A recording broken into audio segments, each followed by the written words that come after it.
turma, tudo bem? Professor Júlio novamente com vocês, dando continuidade à nossa disciplina de tomografia. Agora, né, falando dos nossos protocolos, né, e nesse momento em específico, nós passamos para o segundo protocolo, né, ou seja, a segunda unidade, né, do nosso módulo 4, que vai falar sobre protocolos de coluna, né, muito utilizado também. Coluna é um grande problema da sociedade, né, e são inúmeras as patologias que são detectadas, tá? E vamos entender um pouquinho, né, de que maneira aí esses protocolos eles são realizados. Região anatômica, região cervical, né? Iniciando a região cervical. Indicação oncológica e outros, ou seja, tumores, né, e outras patologias. Aparelho também a partir de 16 canais, ou seja, um potencial muito grande de realização de imagens. KVs e MAS são respectivos, né? O KV é de 120, o MAS ele é automático, então o equipamento ele possui uma configuração automática para esse MAS. A colimação mínima possível, geralmente também é 1 milímetro, porque coluna é muito detalhista, né? Espessura de reconstrução mínima possível também, então nós consideramos aí a média de 1 milímetro, né? Filtro de partes moles, né? Também vai ser variado por fabricante, né? E também de partes duras, né? Nós temos também aí a realização, né, de utilização de filtros de partes duras. Mas de partes moles, porque nós temos ali a região, né, composta pelo disco intervertebral, né, que é aí composto por cartilagens, né? E geralmente os problemas estão associados justamente nessa região, né? O bico do papagaio, uma hérnia de disco, né? Uma desidratação desse disco intervertebral. Então, os protocolos, geralmente, eles consideram aí as partes moles para a realização desses exames, tá? Coluna. No estudo da coluna vertebral, serão contemplados os segmentos cervical, torácico, lombar, sacro e cóccix, ou seja, coluna total, né? Iniciando na região cervical e terminando na região coxial, ou seja, na região inferior. As indicações do exame, né? O exame de TC, tomografia computadorizada de coluna, é indicado nos casos de trauma, hemorragia, infecção, doenças degenerativas e estudo vascular. Quando executado dentro dos parâmetros corretos, proporciona excelente informação diagnóstica. Quando a gente fala de parâmetros corretos, é seguir todo o protocolo, tá? Necessidade de contraste, posicionamento, né? Às vezes um apoio que é necessário para o paciente, a não movimentação, né? Mas assim, as patologias são diversas. Vocês viram que desde um câncer, né, problemas vasculares, problemas ali de disposição vertebral, anatômicos, né?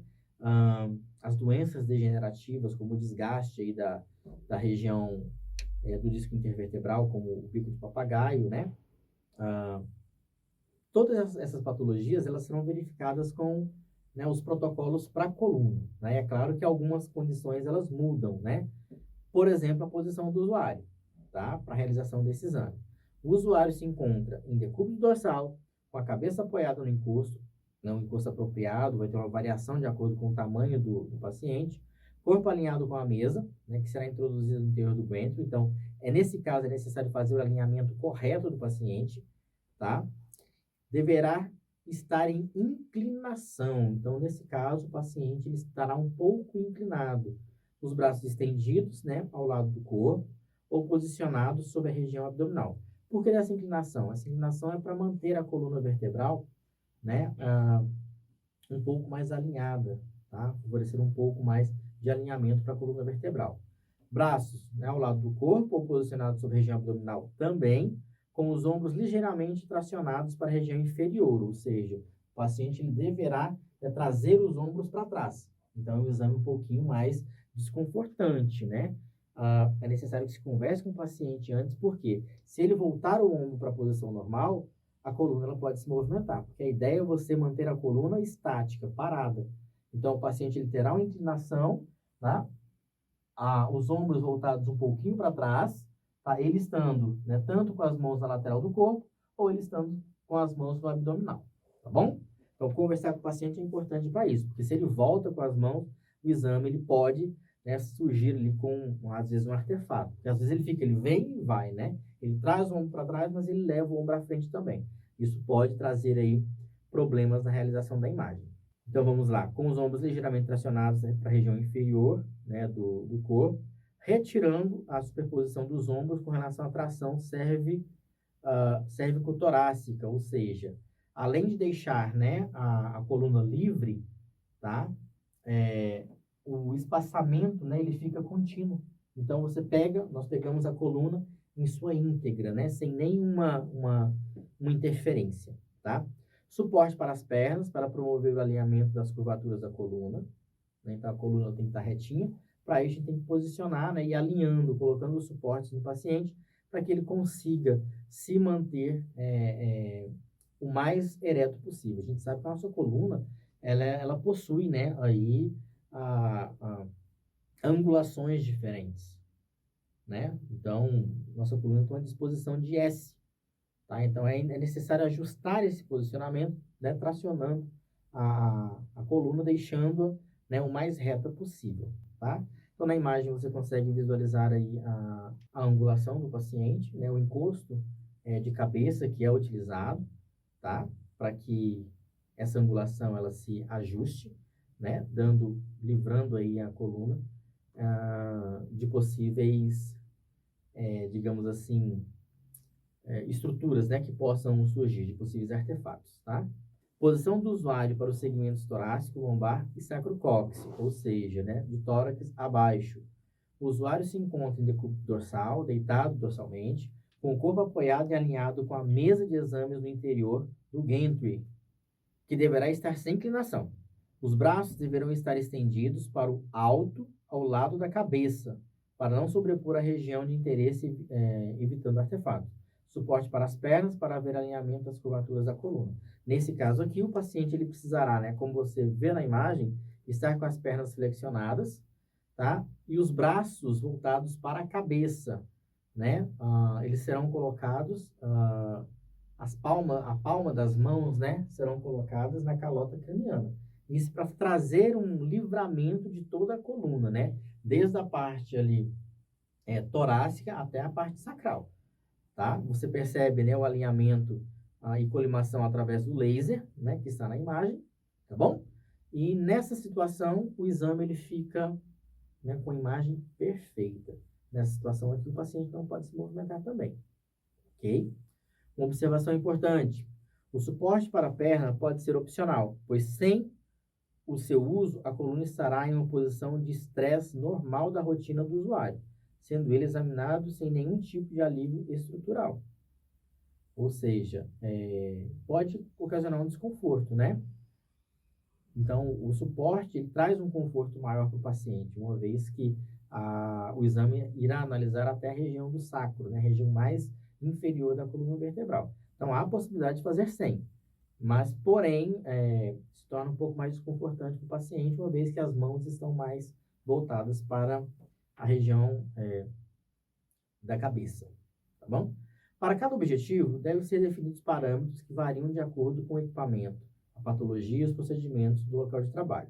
É fundamental identificar a extensão superior e inferior da estrutura anatômica a ser visibilizada para a aquisição das imagens. Nesse momento, que mais efetivamente serão aplicados os conhecimentos de anatomia e fisiologia da região.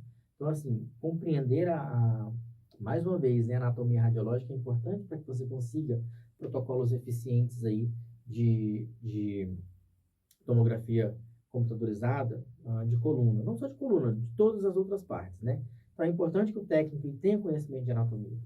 O que mais pega nesse tipo de capacitação é a anatomia radiológica. Então, é importante que vocês tenham a noção desse conhecimento, né? Peguem o conteúdo de vocês que já foi ministrado e revejam, releiam, né? Para que você tenha uma noção melhor de como realizar esses exames. Havendo necessidade de utilizar meios de contraste, esses deverão ser injetados de acordo com a fisiologia e patologia a ser estudada. Os exames realizados com contraste deverão ser discriminados pelos médicos. A fase de contraste é determinada pela indicação clínica, conforme o comportamento fisiológico das lesões. No entanto, cada serviço desenvolve uma rotina devendo essa ser respeitada. Mesmo princípio do protocolo de cabeça. Tá? O médico ele pode dizer em que momento ele quer o contraste? Pode. Ele pode colocar na indicação que ele quer o contraste? Pode. Ok?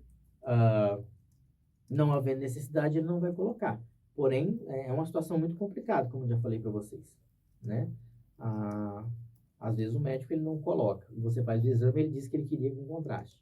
Então, isso pode acontecer e nós devemos estar preparados para isso. Comparativamente, os exames radiológicos de coluna, né, a tomografia computadorizada de coluna, predominantemente é realizada com o usuário posicionado em decúbito dorsal. O posicionamento terá variação por necessidades apresentadas pelo usuário.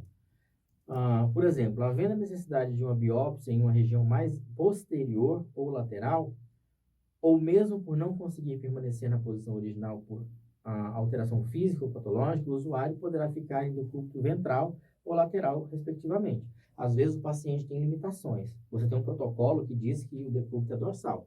Só que esse paciente ele tem uma limitação e não consegue se manter em decúbito dorsal. Então você pode posicioná-lo em decúbito lateral, ele vai ficar de lado, ou ele será posicionado, né, em decúbito ventral, tá? Há possibilidade da realização do exame? Claro que há. Então, é importante, né, você, durante a entrada do paciente à sua sala, você fazer essa anamnese, você conversar com o paciente, para ter a noção se ele tem condições ou não. Você não pode simplesmente forçar o paciente a realizar, né, o posicionamento, sendo que ele não consegue. Lembre-se que nós iremos trabalhar com pessoas de idade. As pessoas de idade, elas possuem mais limitações, né? Então, evite problemas, converse, dê o seu jeitinho, tá? Você não pode deixar de realizar o exame. Então, para isso é importante que você converse com o paciente e o posicione da melhor maneira possível. Então, se o protocolo te dá abertura, né, de colocar em decúbito dorsal, no caso de tórax, de coluna, perdão, se o protocolo te dá abertura de colocar em decúbito lateral e decúbito ventral, que seja feito, né? Avalie qual que é a melhor posição para o paciente, converse com ele. Vamos tentar de lado? Ele não vai entender o que é decúbito lateral, tampouco ventral, muito menos dorsal. Então, você fala, ó, de costas, de lado, de barriga, né? Qual que vai ficar melhor? Verifique, gaste tempo com isso, porque você gasta tempo posicionando, conversando, né? Ajustando o paciente para o exame, você ganha tempo durante a realização do exame, porque a imagem ela vai sair, né, com os mínimos problemas possíveis, tá bom? Turma, espero que vocês tenham gostado, né? Falamos aí sobre o protocolo de coluna, né? Qualquer coisa estou à disposição de vocês. E nos vemos no próximo encontro para mais um protocolo. Fiquem todos com Deus. Até mais.